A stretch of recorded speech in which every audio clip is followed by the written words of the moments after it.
Bueno, pues vamos a ver ahora la segunda parte de lo que hablábamos antes, es decir, antes hemos hablado de exploración de datos y ahora vamos a hablar de limpieza de datos. ¿Sí? Muchas de las decisiones que vamos a tomar ahora en limpieza de datos, en el fondo sigue mucho el sentido común. Y, sobre todo, también es importante tener en cuenta que, de manera general, no hay respuestas absolutas para muchas preguntas. Profe, y si resulta que tengo muchos valores null, muchos valores que no están, ¿qué es mejor? ¿Cambiarlos por la media del resto o cambiarlos por cero? Pues a priori es muy difícil juzgar. A nivel exploratorio, y es lo que vamos a hacer ahora, podríamos construirnos un poquito un criterio de qué sería mejor. Pero al final, el criterio que vale es, yo tomo una decisión para limpiar un dataset, para poner la media como valor a los que faltan. El mejor criterio al final es unir esa decisión con un experimento de Machine Learning y ver cómo me va. A lo mejor resulta que quito la columna y tengo un cierto desempeño, un 47% un 67% de acierto. Resulta que meto la columna con una cierta política para reemplazar los valores faltantes y a lo mejor hasta pierdo desempeño. O a lo mejor no mejoro. Y cambio de política y a lo mejor mejoro. Pero a priori es muy difícil juzgar eso. ¿Sí? A lo mejor la gente, y este tipo de decisiones es buenas hacerlas con el doliente. Porque a lo mejor ellos tienen un cierto criterio de qué hacer con esos datos que faltan. Ah, no, pero normalmente si la mayoría de las casas tienen 3 garajes, pues pongámoslo 3 al número de garajes o el número de plazas que tienen en el garaje, porque eso no afecta tanto al precio. ¿Sí? Entonces, bueno, pues es una decisión que se puede tomar con esa persona. Pero a priori, de manera absoluta, es muy difícil responder a este tipo de preguntas, ¿no? Entonces, lo que vamos a hacer va a ser tratar de generar un poquito de evidencia de qué hacer, tanto desde la parte descriptiva como desde la parte de juntarlo con un modelo que entrenemos y veamos su desempeño para poder tener sobre qué tomar esas decisiones, ¿no? Entonces, bueno, vamos a coger el mismo dataset que antes. Fijaos que aquí ya hay todos estos NaN. Por ejemplo, el cómo codificar estas columnas que tienen códigos, estas columnas que tienen cadenas, las que vimos antes, que tienen valores concretos y no son numéricos, pues eso también hay que reemplazarlos con números. ¿Cómo los reemplazamos con un número? Bueno, pues si tengo 3 valores de si, por ejemplo, la casa es de estilo victoriano o de estilo clásico, pues a uno le pongo el 1 y a otro le pongo el 2. ¿Sí? Pero bueno, esas decisiones también hay que pensárselas, porque uno cuando pone un valor numérico está induciendo un orden. Entonces, a cosas que conceptualmente tienen orden, quizá es bueno ponerle un 1, un 2, un 3. Calidad de la casa, mala, regular y buena. Bueno, 1, 2 y 3 porque sí que hay un cierto orden. ¿Sí? Pero estilo de la casa, si es victoriano, si es clásico, si es moderno, pues no tienen un orden concreto. Si nosotros le ponemos un número, estamos de alguna manera metiéndole información artificial e incorrecta al modelo cuando se está entrenando, ¿no? Entonces tenemos que tomar otro tipo de decisiones. ¿De acuerdo? Entonces, primero, vamos a tratar de reparar los datos que faltan. Entonces, volvemos a hacer lo que hicimos antes. Vamos a ejecutar, que se me ha olvidado.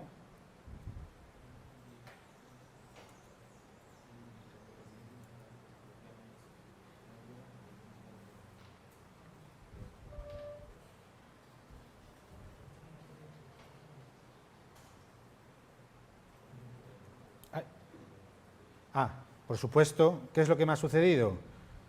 Que he ejecutado, pero como esto es otro entorno de ejecución, cada notebook tiene su entorno de ejecución, ¿qué es lo que no tenía? El fichero que tengo que subir, ¿no? Entonces subamos el fichero.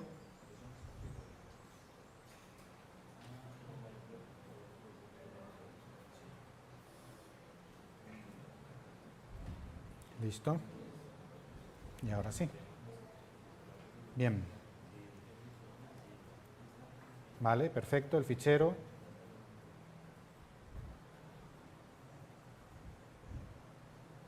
en todas las columnas. ¿Por qué tiene 80?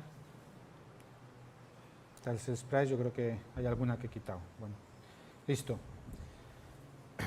De cada una de estas columnas vamos a tener que tomar una decisión.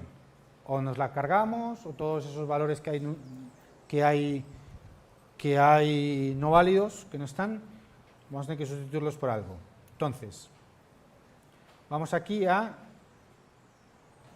generar algunas visualizaciones para ver el comportamiento de esas variables. Entonces, por ejemplo, load frontage, que es una variable que tiene 259 missing values, ¿vale? Esta es un poco la distribución. Esta es una variable continua, ¿vale? Esta es la variable pintada con el precio de venta, ¿sí? No tiene mucha correlación, parece que tiene un poquito, pero no mucho, ¿vale? Y aquí estamos pintando la distribución de datos de los que tienen un valor y los que no tienen un valor. O sea, de todos los 1400 y pico hay 1201 que sí que tienen un valor y hay 259 que no tienen un valor. Aunque esto es una variable continua, esta gráfica es un poco parecida a las de antes, a las del módulo pasado, ¿sí? En la cual lo que pasa es que ahí estaba mirando los distintos valores de una variable discreta, de una variable categórica. Aquí estoy mirando la distribución de valores de los que tienen valor, la distribución de precios de venta, de los que tienen valor para esa columna, load frontage, y de los que no tienen valor. ¿Tengo alguna distinguibilidad?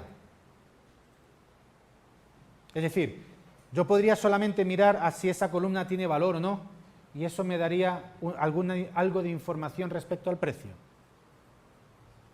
Aquí no mucho. Fijaos que en esta de aquí, que es otra, la del Ali, que tiene muchos valores, quizá un poquito, porque en esta región de acá, lo más probable es que sean variables que no tienen valor, en este caso son muchas, ¿sí? El resto, esta quizá puede tener, ¿sí? Bueno, hay algunas, aunque son 37 nada más, pero están muy concentradas aquí, en vez de tener precios más altos. Aquí por ejemplo, el hecho de que no tenga valor, quizás sí está denotando que tienen un precio más bajo esa casa. Solamente el hecho de que esa variable no tiene valor, sin entrar a mirar nada más, ¿sí? Entonces,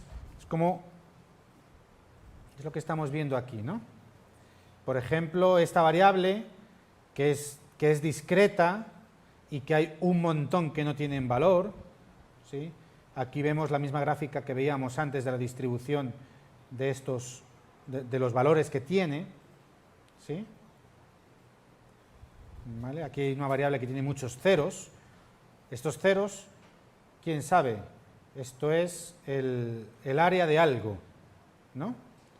¿Quién sabe? Estos ceros a lo mejor vienen porque la persona que hizo la exportación de la base de datos, como no había, les puso un cero. Y a lo mejor es que no había, de verdad, ¿no? Y aún así, hay unos cuantos que son faltantes, bueno, son 8 nada más, son muy poquitos, ¿vale? Aquí, por ejemplo, son más. Fijaos que en todas estas variables hay 37, 37, 38, 37, tiene una distribución muy parecida. Es muy probable que todos estos sean los mismos. Estos seguramente corresponden, estos 37, es probable que correspondan con estas líneas que veíamos en el vídeo anterior. Todas estas es una casa que le faltan las mismas variables. A estas casas, a todas les faltan las mismas variables. Es muy probable que sean estas. ¿Vale? ¿Listo? Entonces, cosas que uno hace de sentido común.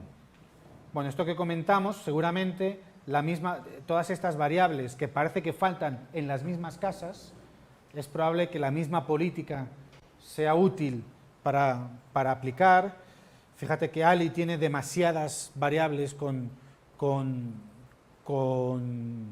sin dato, que Ali es la primera de todas, con lo cual, y además veíamos de que el hecho de que tuviera o no tuviera valor no es muy informativo, ¿sí?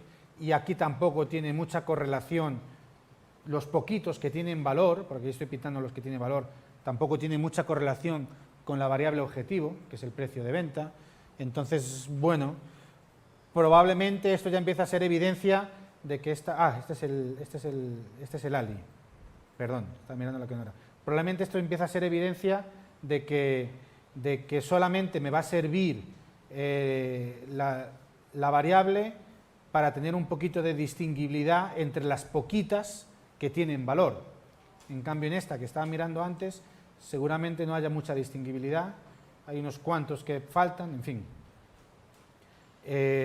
Pues eso es aplicar un poquito de sentido común, un poquito para tener una primera evidencia, ¿sí? De hecho, de todas formas, la evidencia de verdad es la que nos da cuando luego yo hago un experimento de Machine Learning detrás. Entonces, entendamos eso un poquito mejor, ¿no? ¿Qué pasaría para las variables continuas? ¿Qué pasaría si yo sustituyo por los valores que no tengan, los valores que no estén, por un valor concreto que yo establezco, por ejemplo el 0, o si yo la sustituyo por un valor que yo calculo del resto, como por ejemplo la media, ¿sí? O otra cosa que yo podría hacer es ver la distribución de esa variable y muestrear aleatoriamente, y con las muestras reemplazar.